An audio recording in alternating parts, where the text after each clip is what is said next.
As ons nou die woord so saam gekuier het hierdie week, wil ek Vrydag eintlik afsluit met hierdie gedagte van, hoe lyk ons woord dan? Hoe lyk jou Bybel dan?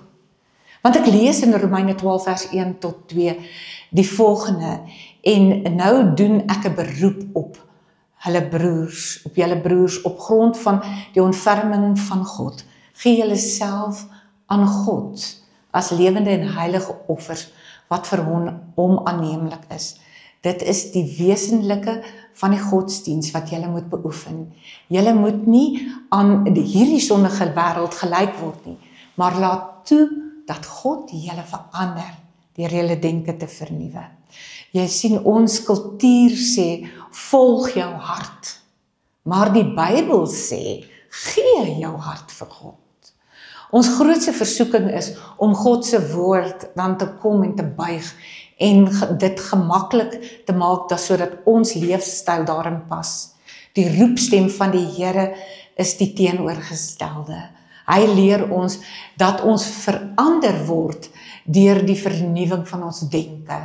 Paulus roep, hy sê, word verander deur die vernuwing van julle denke, sodat julle kan onderskei wat die wil van God is.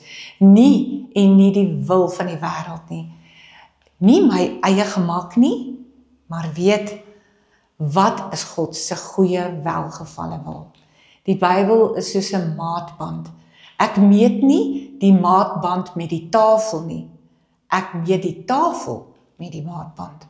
Net so moet ek my lewe meet aan die woord en nie andersom nie. Ons is nie geroep om God se woord gemaklik te maak nie, maar om onsself ongemaklik te laat verander, sodat ons sy wil doen. Dankie vir hierdie week, kom ons bid saam. Die Here vergewe ons waar ons u woord probeer verdraai. Help ons om ons lewens te buig en nie u woord nie. Voor u waarheid wil ons kom kniel. Verander ons denke, verander ons harte en verander ons dade.